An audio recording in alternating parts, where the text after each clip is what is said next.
Y ahora nos vamos a enfocar en un debate que ha sido motivo de gran controversia desde el momento que surgió por allá en Holanda a principios del siglo XVII. Y el tema que vamos a abordar en este estudio precisamente es el debate entre arminianos y calvinistas. Si usted quiere copia de las notas que los alumnos que están aquí delante de mí han recibido, una copia de los bosquejos de esta clase, solicítelos gratuitamente, se los podemos enviar en luisfloriano@yahoo.com y por correo electrónico usted recibirá su copia gratuita. Muy bien, vamos a leer la introducción a nuestra clase. Entonces, Martín Lutero fue un líder prominente, indiscutiblemente. Durante sus años de ministerio produjo mucha teología y su influencia, la influencia de su pensamiento llegó a cada rincón de Europa. Uno de sus ideales fue el sacerdocio universal de todos los creyentes. Es decir, él le devolvió a los cristianos de su tiempo esta oportunidad y esta responsabilidad de entrar en contacto directo con la palabra de Dios y responder a ella. De modo que Lutero nunca se convirtió, ni siquiera pasó por su mente en llegar a ser una especie de papa para la nueva reforma. Todo lo contrario, el ideal del sacerdocio universal de los creyentes aseguraba que en cada región en donde la reforma iba prosperando, todos tuvieran acceso a responder. Al principio, el lugar del Papa lo tomó, al menos entre los reformados, entre los protestantes, la Biblia. Es decir, nosotros no tenemos Papa. Lutero no es nuestro Papa. ¿Quién es nuestra autoridad máxima? Las Sagradas Escrituras. Así que en cada región, cada líder empezó a disfrutar, digamos que esta libertad para acercarse a la Biblia y desarrollar su propia teología. Bueno, esa libertad fue la causa por la que hubo diferencias de opinión de región en región entre el movimiento reformado. Y bueno, a medida que la reforma iba creciendo y expandiéndose, pues se identificaron ciertos distintivos teológicos. Estos distintivos que, a pesar de las diferencias que la reforma pudo tener en sus diferentes regiones, todos los reformados compartieron unidad en cuanto a ciertas convicciones, y eso es lo que hoy en día hemos llamado las 5 solas de la reforma. Son 5 convicciones que todos los reformados sí tuvieron en común. Aunque tuvieron diferencias de opinión en diferentes asuntos, en estos 5 estuvieron todos de acuerdo. ¿Cuáles son las 5 solas? Bueno, hay que hacer una aclaración. El origen de cada una de las 5 solas tuvo sus raíces en la época de la Reforma, aunque no las pusieron ni las expresaron de manera junta, unificada, sino hasta en épocas más recientes.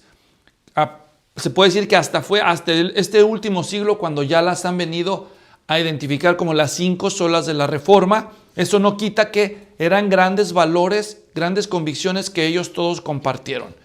¿Y cuáles son las 5 solas de la Reforma? Sola Escritura, solo Cristo, sola gracia, sola fe y solo la gloria de Dios, que ellos expresaron en latín. Hagamos un breve repaso de las 5 solas. La sola Escritura era ese principio, esa convicción en que la Biblia es la máxima autoridad. No lo es la iglesia, no los concilios, ni el Papa, ni la tradición, ni el magisterio. La Escritura es la máxima autoridad. El lema de la sola gracia afirmaba que es la gracia la fuente de la salvación del cristiano. No hay nada en el hombre que pueda comprometerlo o obligar a Dios a salvarlo por sus méritos. Todo es por gracia de Dios. En tercer lugar, derivada de la anterior, es la fe. La respuesta que Dios exige del hombre para beneficiarse de esta gracia es la fe. Y ese fue uno de los estandartes de los reformadores. La fe es el instrumento de la salvación. La justificación que Dios ofrece es solo por la fe. Número 4 de las solas, solo Cristo. El mediador por el cual Dios otorga esa gracia es Cristo y ningún otro. No los sacramentos ni las obras, solo la obra de Cristo es el medio salvador para nosotros. Una obra completa, una obra terminada. Y por último, solo la gloria de Dios. Soli Deo Gloria. Todo lo que hace Dios es para su gloria y Dios espera la gloria de parte de nosotros. Todos los reformadores compartieron unanimidad en cuanto a la creencia en estos 5 puntos.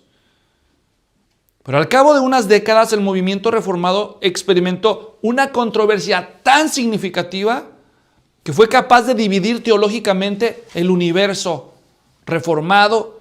Hasta nuestros días esa división prevalece. Y es la división entre arminianismo y calvinismo. ¿Listos para entrarle? Bueno, ¿quién fue Jacobo Arminio? Comencemos por ahí. ¿Y por qué se llama así este asunto? Jacobo Arminio, que vivió de 1560, el año que Juan Calvino murió, hasta 1609, él vivió solamente 49 años, nació en un pueblito que se llamaba Odewater, en Holanda. De hecho, Jacobo Arminio, algunos creen que ni siquiera fue su nombre, que su nombre era otro, pero ese es el nombre por el cual se le recuerda. Él estudió en la Universidad de Leiden y después fue a Ginebra, donde Juan Calvino tenía su academia. Estudió bajo Teodoro Beza. Acuérdense que él nació el año que Juan Calvino murió, ¿entienden? Así que ellos no se pudieron conocer. Bueno, en 1588 él en Ámsterdam fue ordenado como pastor y en 1603 fue el inicio de su cátedra en la Universidad misma de Leiden como profesor de teología. Él enseñó ahí hasta el día que murió, el 19 de octubre de 1609. Arminio contradijo la doctrina de la predestinación de Juan Calvino. Lo hizo desde el púlpito en la iglesia y desde la cátedra en la universidad. Para él, la doctrina de la predestinación que había enseñado Juan Calvino presentaba a Dios como si fuera un ser responsable del pecado. Entonces, Arminio no es que quisiera causar problemas, simplemente que en la lógica de Arminio, la realidad del pecado es innegable. Y si Dios todo lo controla, entonces él concluía, si aceptamos lo que Calvino enseña, entonces Dios es el causante del pecado, lo cual para mí es irreconciliable, razonaba Jacobo. Entonces, decía Arminio, es un decreto de Dios, también lo es la entrada del pecado, y si el Dios bueno es responsable del pecado, entonces el pecado no puede ser malo. Esa sería la conclusión. Si Dios es el que todo lo controla y el pecado es una realidad, entonces o Dios es malo o el pecado no es malo, el pecado es bueno. Cualquiera de las dos cosas resultaban imposibles desde su perspectiva. Sus cuestionamientos al calvinismo tradicional suscitó acalorados debates con otro profesor de la Universidad de Leiden, Francisco Gomaro, o Gumaros también le dicen algunos en latín.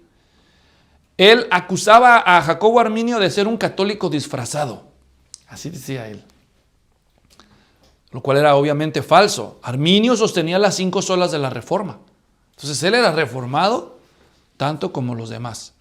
Sin embargo, la causa de Arminio fue abrazada por muchos de sus estudiantes, quienes formularon un documento de 5 puntos que los diferenciaban del calvinismo clásico. A ese documento es el que le recuerda la historia como los remonstrantes, que en holandés significa protesta. La refutación de esos 5 puntos hoy se conoce como los 5 puntos del calvinismo. Finalmente, en el sínodo de Dort, el arminianismo es condenado y en mayo de 1619 sus seguidores son ordenados a abandonar esas creencias o ser perseguidos. Ellos eligen huir, se dispersan y las ideas de Arminio, en lugar de extinguirse, se convirtieron, digamos que, en la rama más popular del cristianismo protestante en la actualidad.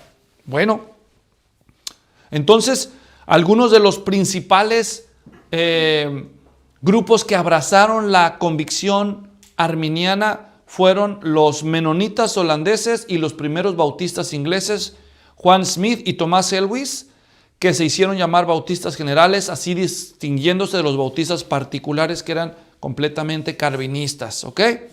Pero sobre todo, el arminianismo ha sido ampliamente difundido después por un personaje que vino a cambiar la historia de la imagen protestante se llamó Juan Wesley, el padre del metodismo. Y en el último siglo el pentecostalismo ha barrido el mundo entero y ha sido una convicción completamente arminiana la que este movimiento representa. Así que actualmente el arminianismo es la postura reformada más popular del mundo. ¿Está claro? Casi en todos lados, cualquier iglesia que diga ser cristiana tiende a tener una postura arminiana de algún modo o de otro. Vamos a entrar a los detalles. Aunque se le llaman las doctrinas, los 5 puntos del calvinismo, un nombre que creemos para nosotros es un poco más justo es el de las doctrinas de la gracia. Las doctrinas de la gracia realmente es una forma de presentar los 5 puntos del calvinismo frente a la contraparte arminiana. En el idioma de ellos en inglés han usado el acrónimo TULIP.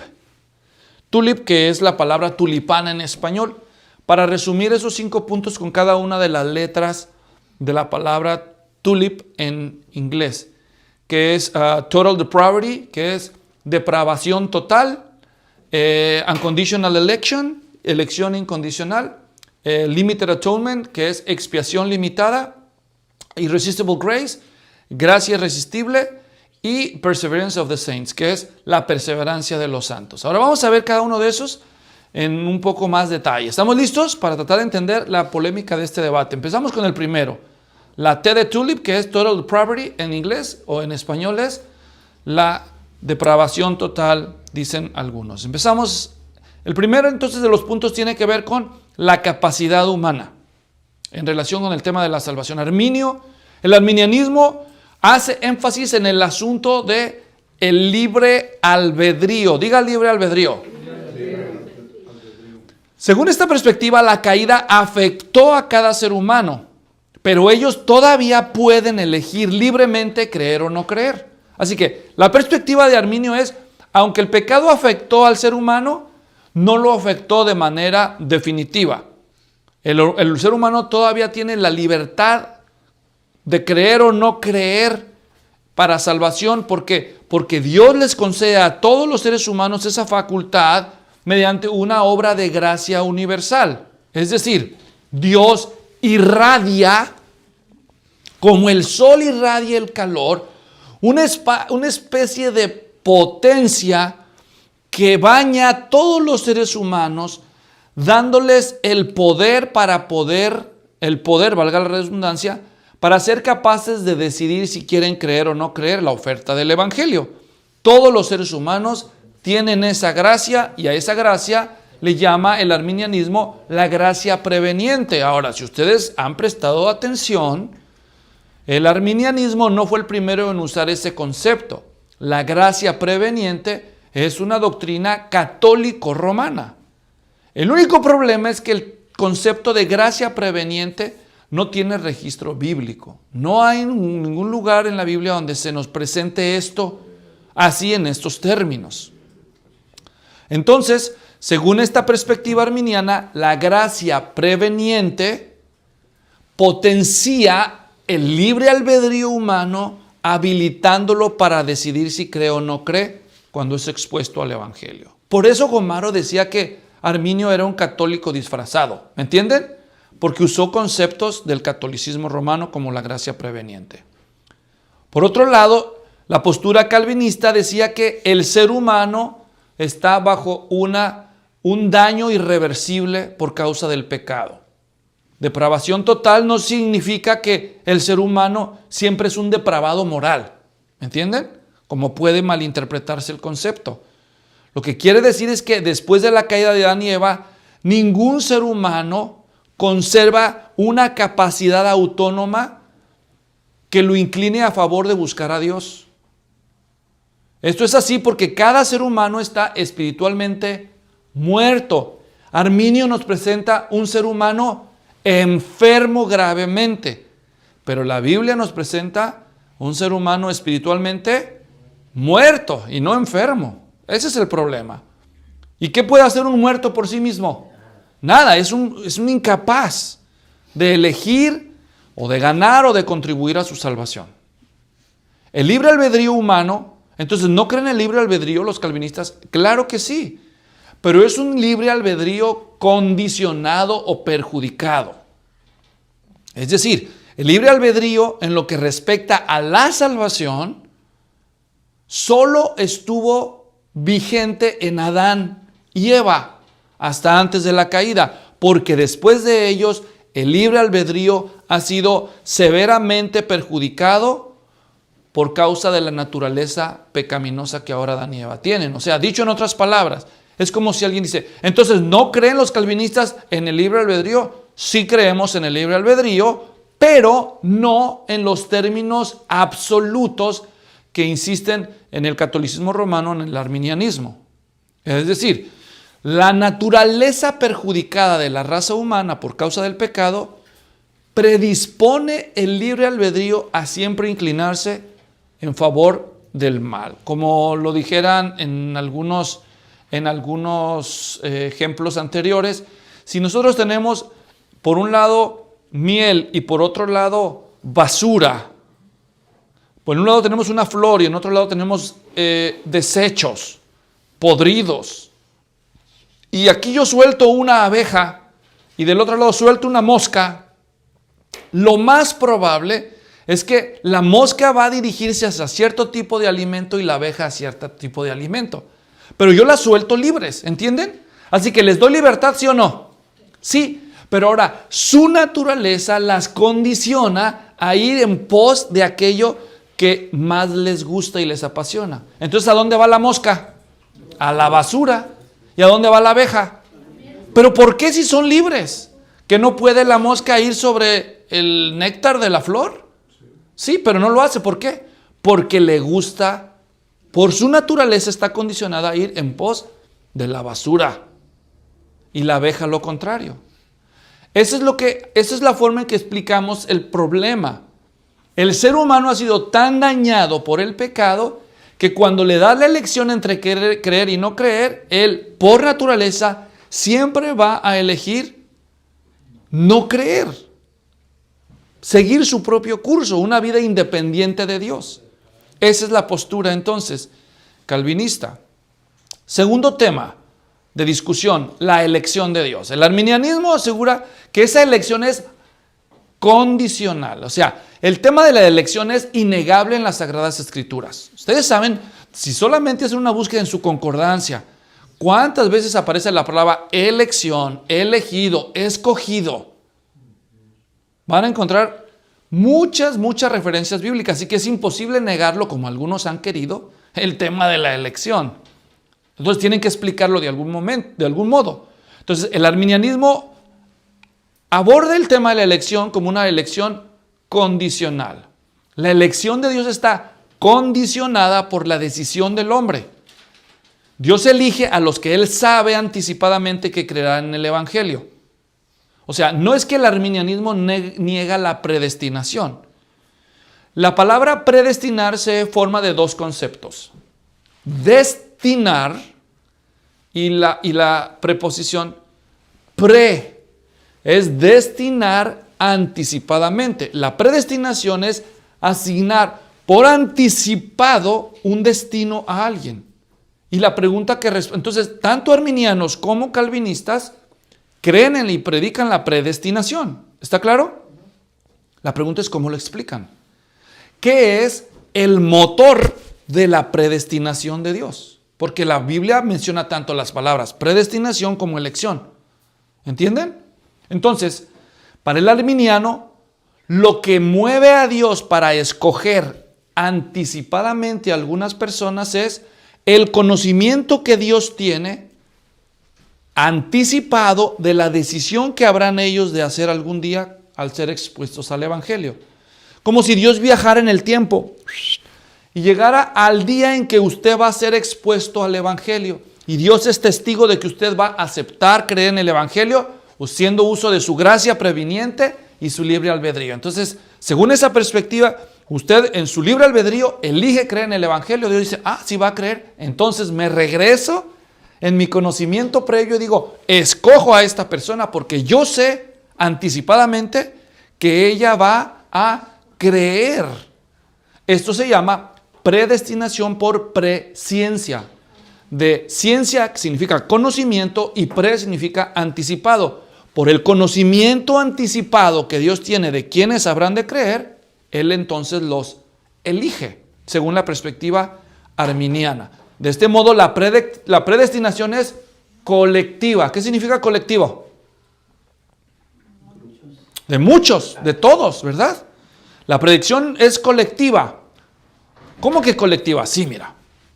Dios dice, yo voy a dar a Cristo.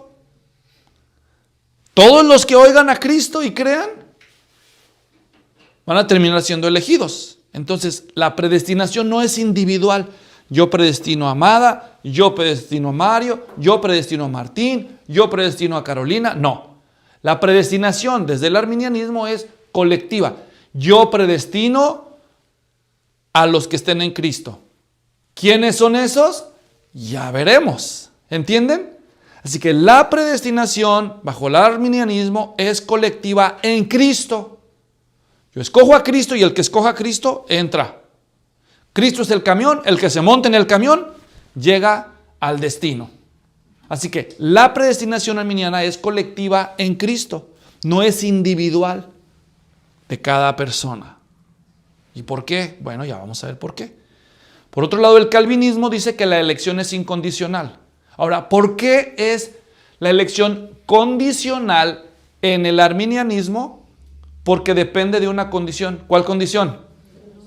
Si van a creer en la persona o no, ¿verdad? Entonces, la persona termina creyendo según el arminianismo. ¿Por qué? Porque ella lo decide. ¿Entiende? El calvinismo dice que la elección es incondicional. Que Dios elige a una persona no solo porque sabe lo que la persona va a hacer anticipadamente, sino de manera inversa en la lógica.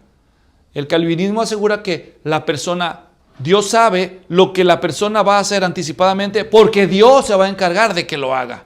¿Me entienden? Entonces, Dios elige por pura gracia a quien Él quiso, según su soberana voluntad, y aquí es donde entra la predestinación por soberanía, sin ningún mérito de ellos. Entonces, aquí están las dos posturas, mira. Tú eres arminiano, predestinación por presciencia. Es decir, Dios predestina a los que Él sabe que habrán de creer. Mientras que el calvinismo propone una predestinación por soberanía. Es decir, Dios predestina a aquellos que Él se va a encargar de que van a creer. ¿Entienden esa diferencia? Bueno, entonces, bajo esta perspectiva, no hay ningún mérito que una persona pueda tener que le gane el favor delante de los ojos de Dios para que lo escoja, sino que es Dios el que escoge a esa persona y se va a encargar de hacer lo necesario para que termine creyendo. Esa es la diferencia. Dios predestina entonces individuos, los que Él quiso, para que lleguen a creer en Cristo. ¿Ven la diferencia? En lugar de predestinar a Cristo para que todos los que quieran creer en Él se salven solamente, Él, en forma inversa, el calvinismo interpreta la predestinación. Él escoge personas para que crean en Cristo. Y no escoge a Cristo para que personas crean en Él. Tal vez suena igual, pero es inversa la lógica. ¿Están siguiendo la lógica o están confundiéndose? Por eso Él dijo, mira, buscar lo que sea perdido. Bueno, y muchos otros versículos más. Número 3. Este es el punto más controversial de los 5. ¿Están listos? La expiación de Cristo. ¿Qué alcance tiene ¿Por quién murió Cristo? Es la pregunta que responde. Arminio decía, Jesucristo murió para salvar a todos. ¿O qué no dice la Biblia eso? ¿Verdad? Dios amó al mundo, entonces Cristo murió por el mundo. Y cierto, muchos versículos dicen eso. Entonces, Cristo murió para salvar a todos, pero no todos se van a salvar, ¿o sí? No, entonces, la muerte de Cristo fue para salvar a todos potencialmente. Diga potencialmente. O sea que la muerte de Cristo, ¿qué significa potencialmente? Que la muerte de Cristo puede salvarlos a todos, ¿sí o no? Y Jacobo Arminio decía, sí, Todos tienen libre albedrío, todos tienen la oportunidad de oír a Cristo, todos se pueden convertir a Cristo. Pero solo los que eligen a Cristo por su libre albedrío gozarán el beneficio de su obra salvadora. Esta es la lógica, repito en otras palabras. El arminianismo dice, Cristo vino a morir por todos. Y hay muchos versículos de la Biblia que lo sostienen. ¿Sí o no? Sí, es cierto.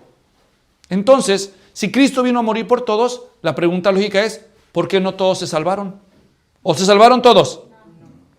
Entonces, la respuesta siguiente del arminianismo es, pues no se salvaron todos, no por culpa de Cristo. Él murió por todos. Entonces, ¿por qué no se salvarán? Porque no creyeron. Entonces, Cristo murió por todos para salvarlos a todos potencialmente, pero la realidad es que no todos van a ser salvos. Muchos están perdidos. Ya están perdidos, ¿o no? Y los que faltan. Entonces, no que podía salvarlos, ¿por qué no los salvó?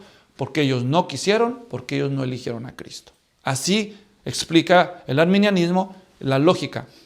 El calvinismo, por otro lado, dice, sí es cierto, la Biblia dice que Dios amó al mundo, que Cristo murió por todos, pero está refiriéndose que Cristo murió literalmente por todos, por lo tanto, todos se deben de salvar. Porque si es cierto lo que dice el arminianismo, entonces Cristo al morir potencialmente por todos, no murió eficazmente por ninguno. ¿Cómo? Sí, miren, ese es el problema de la explicación de la lógica arminiana. Si la muerte de Cristo fue por todos, pero no todos se salvan, quiere decir que la muerte de Cristo no es eficaz para todos, ¿verdad que no? Sino solo para ¿quiénes? Para los que creen. ¿Está claro? Entonces, ¿para quién está garantizada la muerte de Cristo bajo esta perspectiva? Para nadie. ¿Va a depender de qué? De si creen o no creen. ¿Y eso quién lo sabe? Nadie, solo Dios. Entonces la muerte de Cristo no es eficaz, es potencialmente eficaz. ¿Están entendiendo la diferencia? Eso es muy profundo. Hasta que uno se siente y piensa y dice, óyeme, de veras. Entonces, puede haber sido que Cristo haya muerto por nadie. ¿Qué tal si todos rechazan el evangelio? ¿Sí o no? ¿Verdad? Porque al fin de cuentas tienen libre albedrío, ¿sí o no? Entonces, al fin de los tiempos, Cristo murió por nadie. Ese potencialmente murió por todos, también significa potencialmente murió por nadie. Así que cuando Cristo estaba muriendo, Él no sabía a ciencia cierta quién iba a responder, aunque sabía que sí, porque Dios ya todo lo sabe, pero efectivamente va a depender de la decisión humana. En cambio, el calvinismo dice, no, Cristo no murió a ver si se salva a alguien. Cristo murió para salvar a los escogidos. Esos Dios los escogió, pero como ahora están perjudicados por el germen del pecado, ahora tiene que remediarse ese problema para que puedan eficazmente participar de la gloria eterna del Padre. Y ese remedio se encuentra en Cristo. Así que Cristo no murió potencialmente a ver si alguien se salva. Cristo murió eficazmente por los que se van a salvar. Pero el asunto es que no todos se salvan. Entonces, ¿por quién murió Cristo? ¿Por todos? No murió por todos. Eficazmente no murió por todos. Murió eficazmente por los que se van a salvar, por los escogidos. ¿Y qué hay de los versículos que dicen que Cristo murió por todos? Muy bien. Entonces, las dos posturas tienen que explicar algo. La pregunta aquí no es si las dos posturas tienen algún punto a favor y uno en contra, sino cuál lo explica de una manera más coherente con toda la revelación bíblica y con la lógica de la teología bíblica. ¿Me estoy dando a entender? Estamos llegando aquí a la profundidad del debate. Bueno, ya vamos a regresar a este punto. Solamente ahorita estamos explicando las diferentes posturas. Según el arminianismo, Cristo murió por todos. Según el calvinismo, Cristo murió por los elegidos. ¿Ok? 4. ¿Cuál es el trabajo del Espíritu Santo en toda esta dinámica? Según el arminianismo, la gracia irresistible. Es decir, la gracia es resistible. ¿Y de qué gracia están hablando? Pues de la gracia previniente. ¿Se acuerdan de la gracia previniente? Es decir, esa gracia que Dios irradia para todos, que el libre albedrío se componga, y una vez que se componga, ya cada quien decide si cree o no cree. ¿Se acuerdan? Dios por su Espíritu otorga gracia especial a todo ser humano, la gracia preveniente, que aunque no garantiza que los pecadores crean en el Evangelio, sí los faculta para que puedan creer a pesar de su estado de corrupción. Pero si Dios le da esa gracia y el pecador dice, pues no creo, entonces, ¿se pudo resistir o no se pudo resistir la gracia? Sí. Entonces la gracia es resistible, según el arminianismo. El calvinismo dice, no. La gracia de Dios es irresistible. La pregunta aquí es simple. Según la Biblia, ¿cómo es salvo el pecador? ¿Por gracia o por obras? Pues la Biblia es clara, es por gracia. Entonces, si el pecador es salvo por gracia, entonces, ¿puede resistir esa gracia o no va a poder resistirla? Y los calvinistas dicen, no va a poder resistirla. Es una gracia irresistible, porque si ese pecador es elegido, Dios se va a encargar de que crea porque cree. ¿Me entienden? De otro modo, el decreto de la elección de Dios quedaría inválido, impotente. Dios no pudo asegurar que el hombre que había escogido creyera. Entonces, aquí miren, aquí trastoca un tema muy profundo este debate. El arminianismo cree que va a haber personas auténticamente elegidas que experimentaron la regeneración y llegaron a ser hijas de Dios y después retrocedieron y que se van a perder y se van a ir al infierno. Eso es lo que enseña el arminianismo en última instancia. Pero el calvinismo dice no hay nadie que Dios haya elegido que no termine creyendo. Y Dios se va a encargar de que crea. Si es por gracia y Dios tiene elegidos, entonces esa gracia va a ser recibida de un modo o de otro. La salvación será por gracia y eso va a ser una evidencia de la obra regeneradora del Espíritu Santo en la vida de una persona. O sea, ¿qué puede hacer un muerto por sí mismo? ¿Qué? ¿No los oí? ¿Qué puede hacer un muerto por sí mismo? ¿Ni creer? ¿No? No puede creer un muerto, ¿verdad? Entonces, para que un muerto pueda andar, tiene que primero volver a la vida, ¿sí o no? Para que un muerto pueda hablar, tiene que primero volver a la vida, ¿sí o no? Sí. Para que un muerto pueda ver, tiene que primero volver a la vida, ¿sí o no? Sí. Para que un muerto pueda oír, tiene que primero volver a la vida, ¿sí o no? Muy bien. Sí, Luis, sí, ya. Ok, entonces, el calvinismo enseña que Dios, por su Espíritu Santo, regenera a un muerto para que tenga vida, y entonces al tener vida el muerto ya puede ver, ya puede oír, ya puede andar y ya puede creer.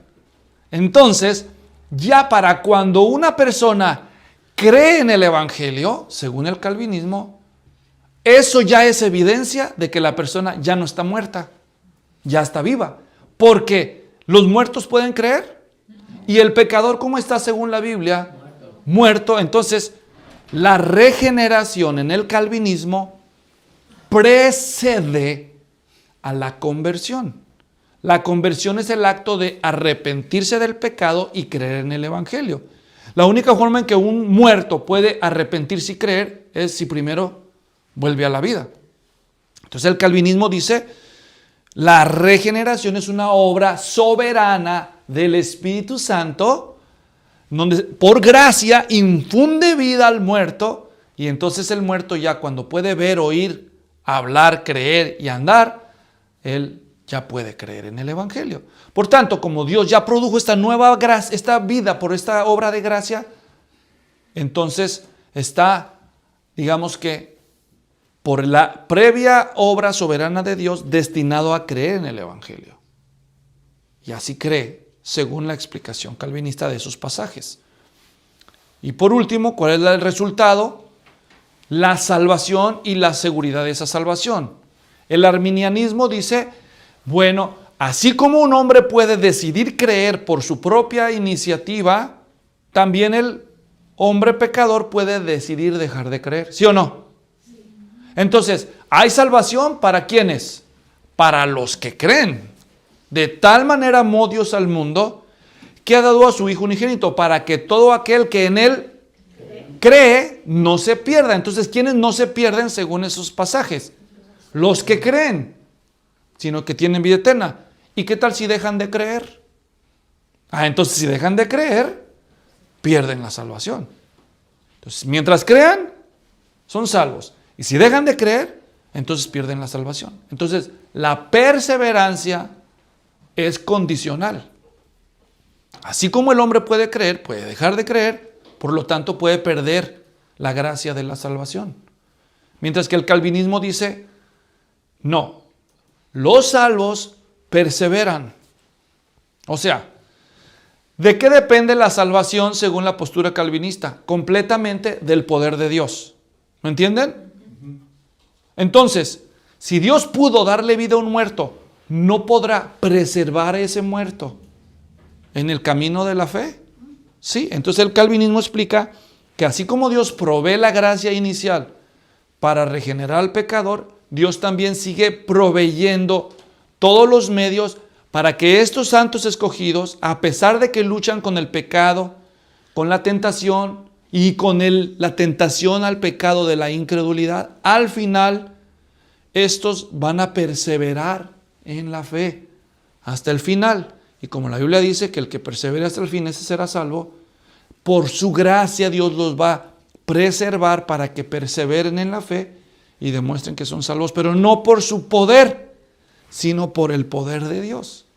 Bueno, hasta aquí todo ha sido explicado en términos lógicos, ¿entienden? Y he aludido a algunos versículos bíblicos, pero no hemos ido al texto directamente, porque es una clase de historia de la iglesia y no de exposición bíblica. Pero bueno, ahora hagamos algunas observaciones adicionales respecto a estas dos perspectivas en este gran debate. Aquí entonces vamos a un punto más importante que los dos ángulos tienen en mente, que es el tema de la soberanía de Dios. Pero fíjense el ángulo de cada uno. La soberanía de Dios es la creencia de que Dios está en completo control sobre todo lo que sucede en el universo. ¿Está claro? De manera directa y de manera indirecta, Dios es soberano. Y la Biblia lo dice, ¿verdad? En 1 Timoteo dice, al Rey de los siglos, al único invisible, soberano, así dice de Dios. Entonces, el gobierno de Dios es supremo, su voluntad es la causa final de todas las cosas. Así entendemos la doctrina de la soberanía desde la perspectiva reformada. ¿Está claro? El arminianismo afirma que Dios es soberano, pero que sea autolimitado en sus controles en proporción de la libertad humana. O sea, el arminianismo afirma que la soberanía de Dios llega hasta el libre albedrío. Y ahí dicen, allí Dios, Él solito por su propia voluntad, ha decidido ya no meterse. Ahí deja el hombre, Él ya le dio gracia preveniente, saca sus manos del volante y dice el hombre, ahora tú decides para dónde vas a dar vuelta, para la fe o la incredulidad. Eso dice el arminianismo. Bueno, entonces los decretos de Dios son derivados de su conocimiento anticipado. Bajo esta perspectiva, Dios está dándole una importancia muy seria a su atributo de la presciencia. Ese es el atributo dominante bajo esta perspectiva de la soberanía de Dios. Dios sabe lo que van a decidir los hombres. El calvinismo nos afirma que la soberanía de Dios es completamente incondicional, ilimitada y absoluta. Todas las cosas son predeterminadas por el puro placer de su soberana voluntad independiente.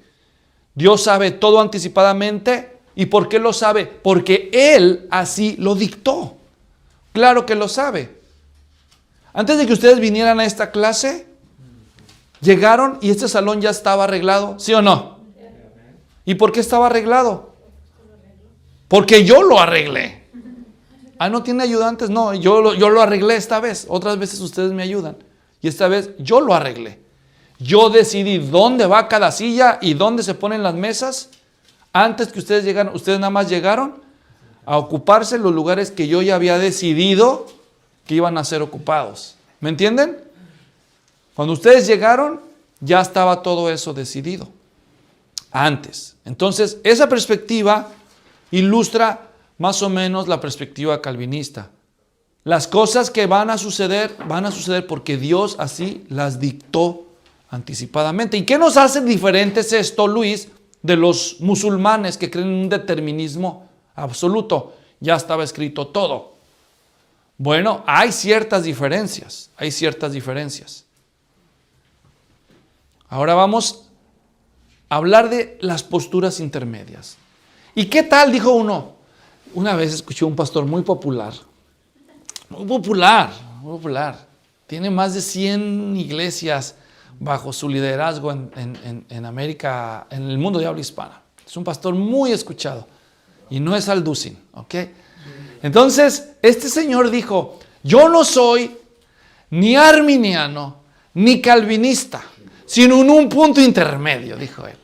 Y cuando los pastores dicen eso, queriendo verse inteligentes, lo único que hacen es evidenciar su falta de discernimiento al hacer la teología. Es como decir, ¿estás mojado? No. Entonces, ¿estás seco? No. A ver, espérame. Si no estás mojado, ¿qué estás? No, ni estoy mojado ni estoy seco. A ver, espérame un poquito. ¿Eres hombre o eres mujer? ¿Eres mujer? No. ¿Eres hombre? No. No me etiquetes. Bueno, esa es una manera muy polite de querer evadir responsabilidad. Pero eso no va a negar la realidad. ¿Me entienden? Si no eres una cosa, aunque no quieras admitirlo, pues eres la otra cosa. Bueno, ahora vamos a oír algunas de esas posturas intermedias que nos quieren convencer a nosotros que sí se puede estar a medio camino. Pero vamos a ver por qué no funciona. Una de ellas se llama el amiraldismo. No, ese pastor no es el primero en inventar esa teoría, no. Fue pues este hombre que se llamó Moisés Amiraldo, un francés. Él dijo, yo estoy de acuerdo, casi de acuerdo en todo con Juan Calvino, menos en uno. Eso de la expiación limitada no me pueden convencer porque la Biblia dice que Cristo murió por todos. Sí, hay versículos que dicen eso y no me van a convencer porque no me convencen. Pero bueno, hay que hacer lógica y teología como hacemos en todo lo demás. No, pues no. Así me quedo yo. Soy calvinista de 4 puntos. Esta es una postura, es la postura más favorita de las iglesias bautistas, que insisten hoy en día que son bautistas o iglesias bíblicas de 4 puntos, calvinistas de 4 puntos. Y ellos dicen, no somos arminianos, somos calvinistas, pero de 4 puntos. Bueno, gracias por su participación. Ahorita vamos a explicar la implicación de esa realidad. Luego, el lado opuesto, el arminianismo dice, nosotros somos arminianos reformados. Pues todos los arminianos son reformados. ¿De dónde salió Jacobo Arminio? ¿No era un reformado él? Pero lo que ellos quieren decir es de una perspectiva más reciente. Acuérdense que hoy en día se identifica el calvinismo de 5 puntos con la teología reformada. Así que decir, arminianismo reformado es como decir, no soy ni arminianismo ni calvinista, sino todo lo contrario, ¿verdad? ¿Y qué significa eso? Ok, miren, el amiraldismo o amiraldianismo es el calvinismo de 4 puntos. Desde el calvinismo tú te acercas un paso para acá, ¿entienden? Y el arminianismo reformado es partiendo desde este lado, yo me acerco 1 o 2 pasos para acá. ¿Está claro?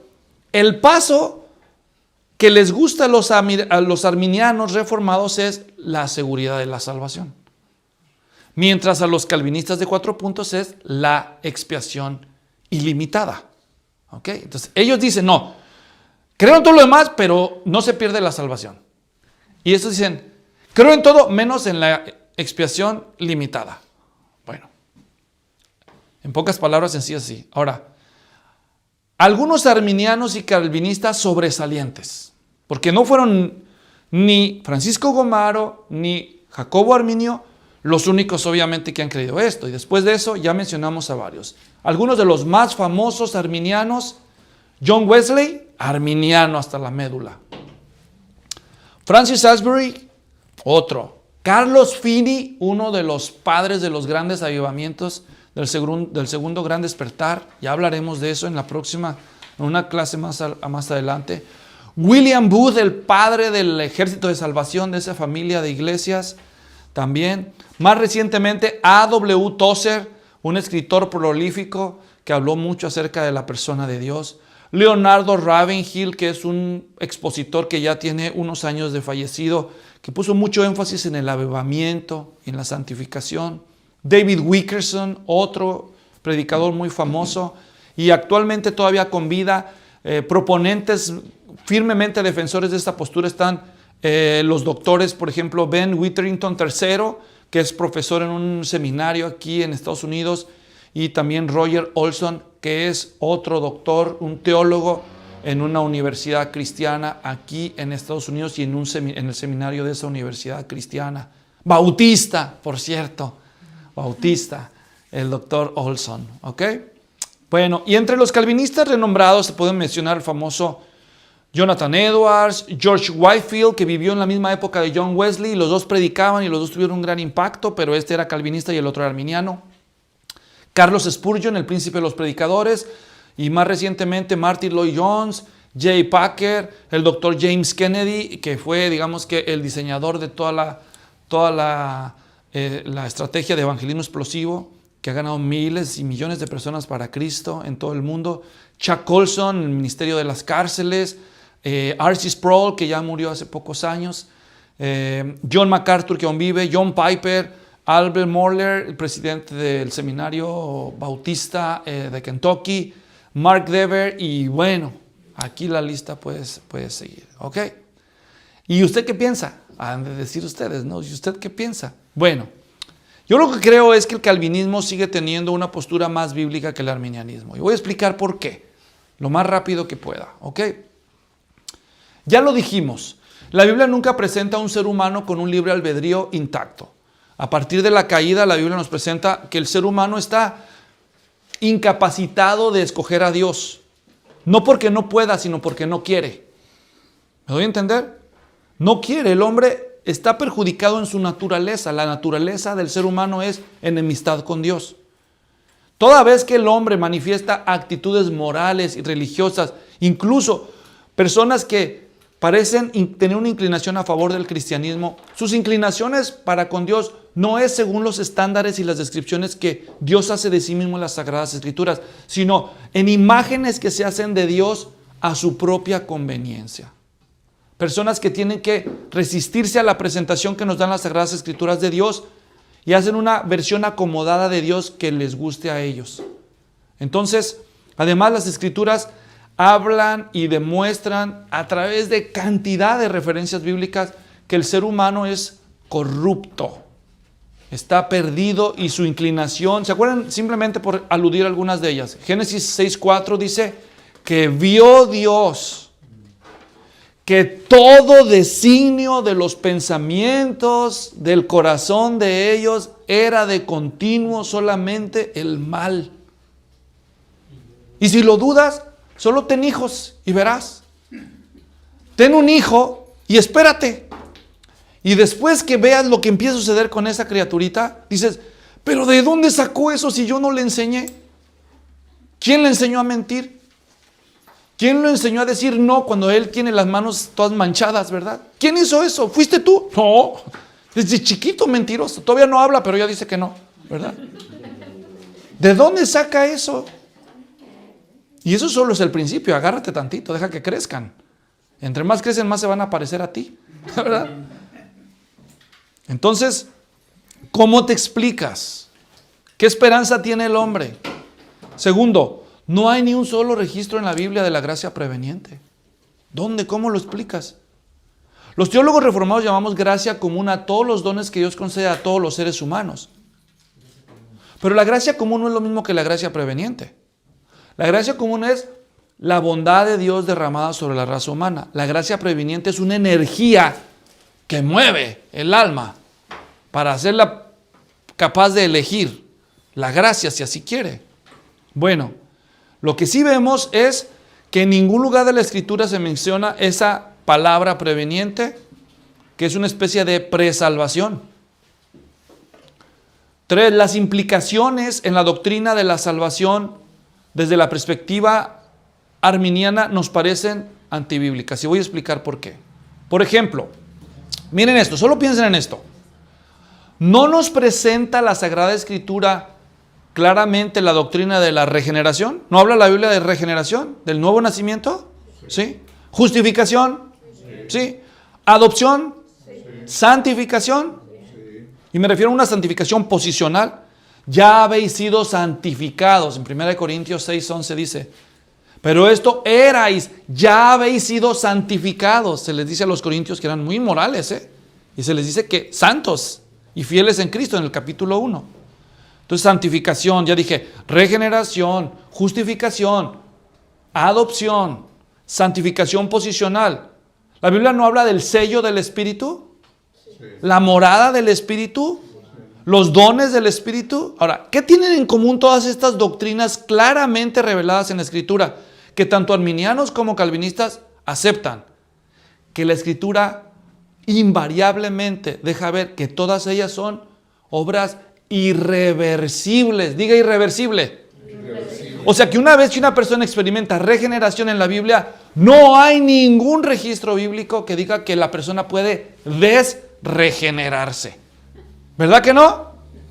Una persona que ya fue justificada, y así presenta la Escritura, justificados pues por la fe, tenemos paz para con Dios por medio de nuestro Señor Jesucristo. Presenta la justificación Pablo ahí en Romanos 5:1 como un hecho ya consumado. Justificados pues por la fe, ¿sí o no? Sí.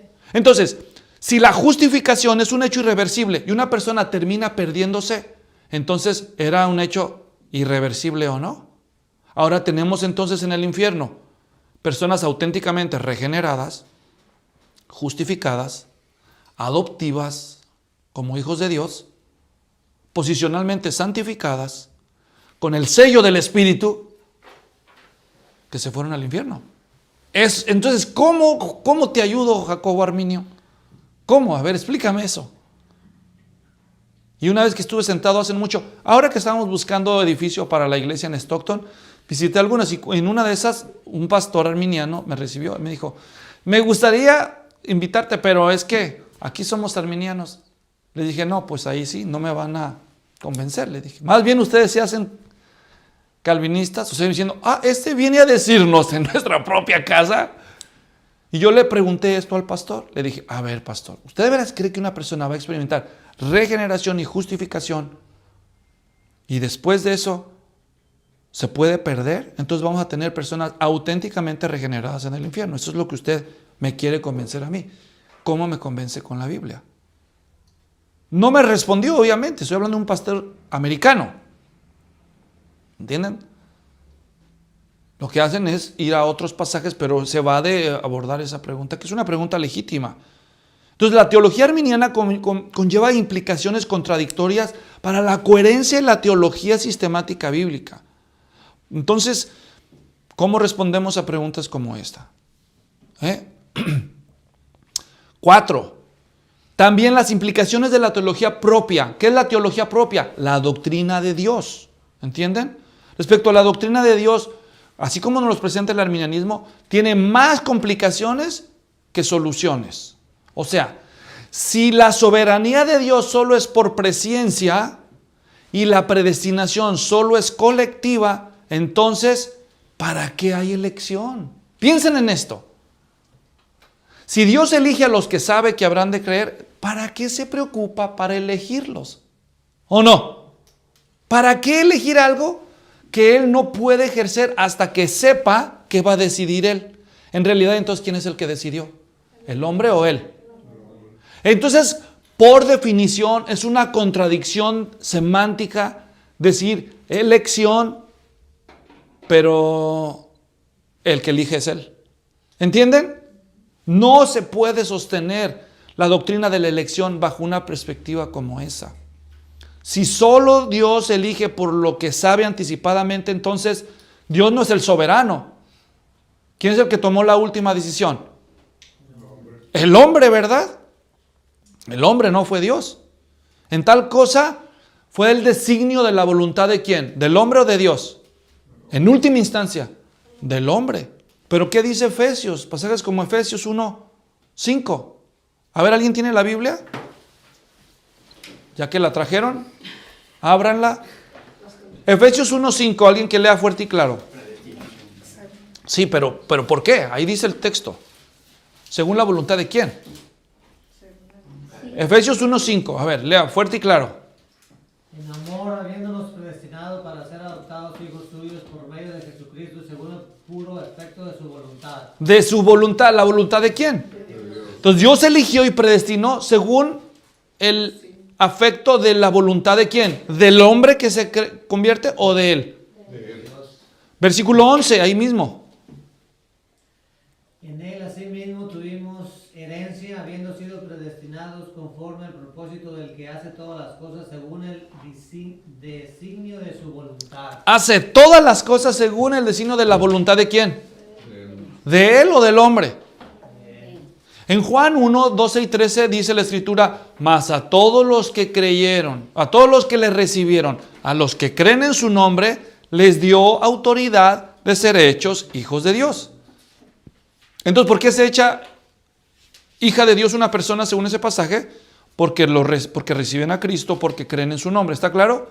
Pero el versículo siguiente agrega, los cuales no son nacidos de voluntad de carne, ni de voluntad de sangre, ni de voluntad de varón, sino de Dios. Está hablando del nacimiento espiritual. Según el versículo 13, ¿por qué lograron nacer espiritualmente ellos? ¿Por la voluntad de ellos o por la voluntad de Dios? ¿Entienden? No son engendrados por la voluntad de carne ni de sangre. ¿Quiénes son esos? Los seres humanos.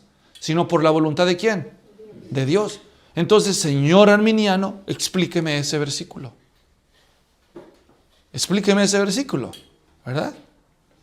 Entonces depende del designio de la voluntad del hombre, entonces es el hombre. Por eso la soberanía de Dios queda entredicha si es esa postura la correcta. Entonces Dios no es el soberano. ¿Quién es el soberano al final? El hombre. Ese es el problema con la teología propia de esa perspectiva. Y ahora las implicaciones hermenéuticas.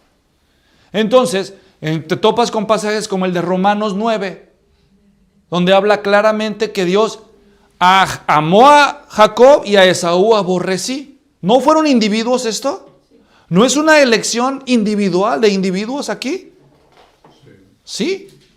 Entonces, ahora tienen que explicar cómo van a explicar un pasaje como ese si la predestinación es colectiva. Y aquí tenemos individuos, porque hubo un Jacob literal, un individuo que se llamó Jacob, ¿sí o no? Y uno que se llamó Esaú, ¿sí o no? ¿Y no escogió Dios a Jacob individuo? ¿Y a Esaú no lo escogió individuo? Ahora tienen que explicar de manera alegórica estos pasajes, porque si no, ahora se compromete también el sistema de interpretación bíblica. Ahora no solo la doctrina, sino también el método de interpretación. Ese es otro problema. ¿Y por qué dijimos que el aminaldismo es arminianismo disfrazado? Aunque sea calvinismo de 4 puntos, miren, esto es efecto dominó. Ahí les va. Fíjense bien. Si yo digo que creo en 4 de los 5 puntos del calvinismo, pero en el que no creo es que Cristo murió por todos, Cristo murió solo por los escogidos, sino que Cristo murió por todos, todavía queda la pregunta en el aire, entonces ¿por qué no todos se salvan? ¿Por qué no todos se salvan? Respóndanme ustedes, según el arminianismo, la lógica.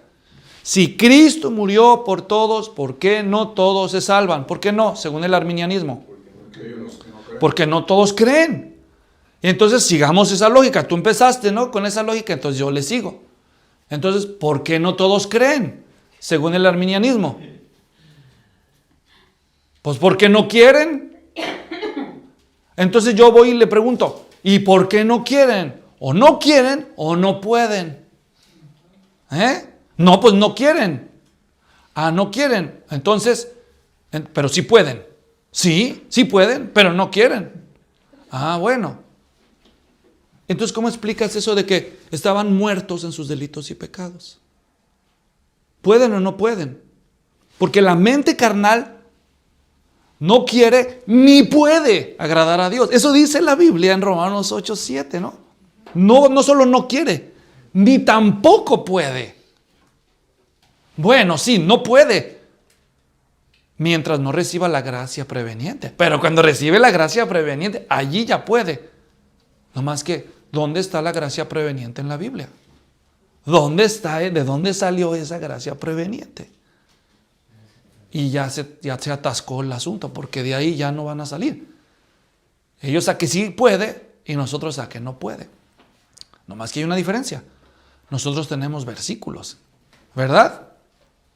Ahora fíjense bien la lógica del arminianismo. Tomémosla en este último punto. Nosotros decimos que Dios da la gracia irresistible que produce regeneración, nuevo nacimiento, y gracias a eso la persona puede creer. Y cree. No solo puede, sino que termina creyendo. ¿Están siguiendo la lógica? Pero si yo digo, bueno, la gracia de Dios no es irresistible, pero es una gracia preveniente, es una gracia pre-regeneradora. Si la gente cree, entonces es regenerada. Ellos interpretan la regeneración como una consecuencia de creer y nosotros como una precedencia a creer. ¿Ven la diferencia? Primero regenerado para que crea. Ellos dicen, primero cree para ser regenerado. Así lo dicen ellos. Los que creen nacen de nuevo, según el arminianismo. Nosotros decimos, los nacidos de nuevo creen. Eso es lo que vemos en la Biblia. Pero ¿dónde sale esa lógica? Ya les dije, si el hombre está muerto en sus delitos y pecados, ¿puede creer? No puede. La única que puede creer, la única forma es teniendo vida.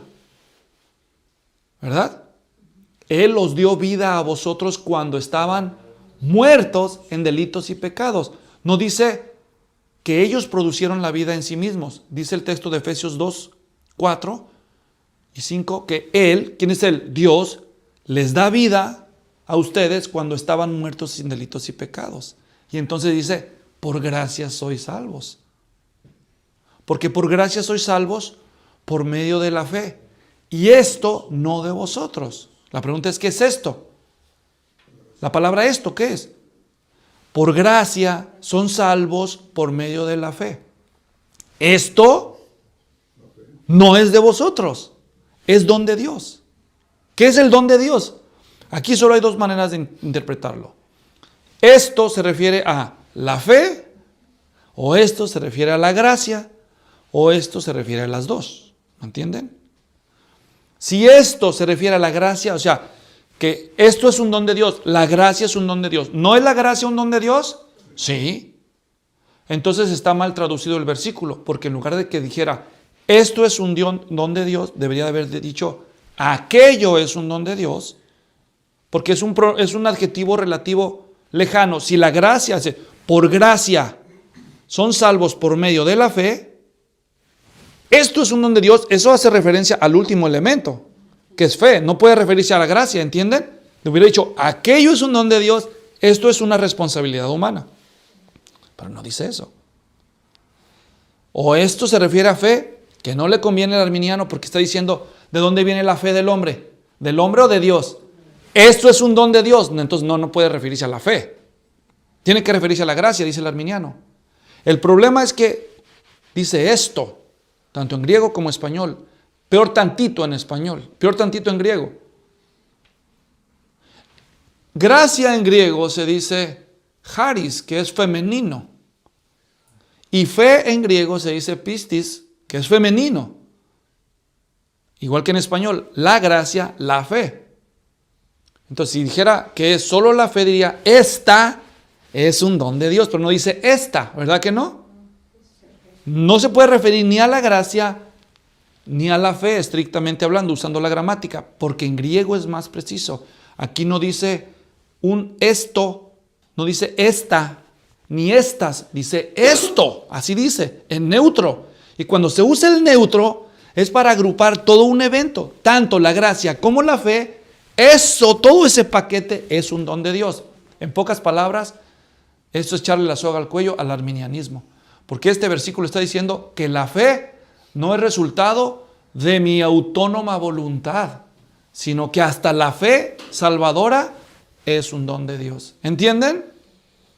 Esos son algunos de los problemas que siguen ahí haciéndonos creer que la postura calvinista es más paralela a la postura bíblica. Pero bueno, no todos van a estar de acuerdo. Ya después, y ahí además tomo una lista de cantidad de... Esta discusión, hermanos, ha venido a lo largo de toda la historia de la iglesia, que ni siquiera tuve tiempo para ver. Otros precedentes antes de esto de Calvino, y no crean ustedes que Juan Calvino es el primero en la historia de la iglesia que ha defendido esta postura. Por eso no se me hace justo que le llamemos calvinismo.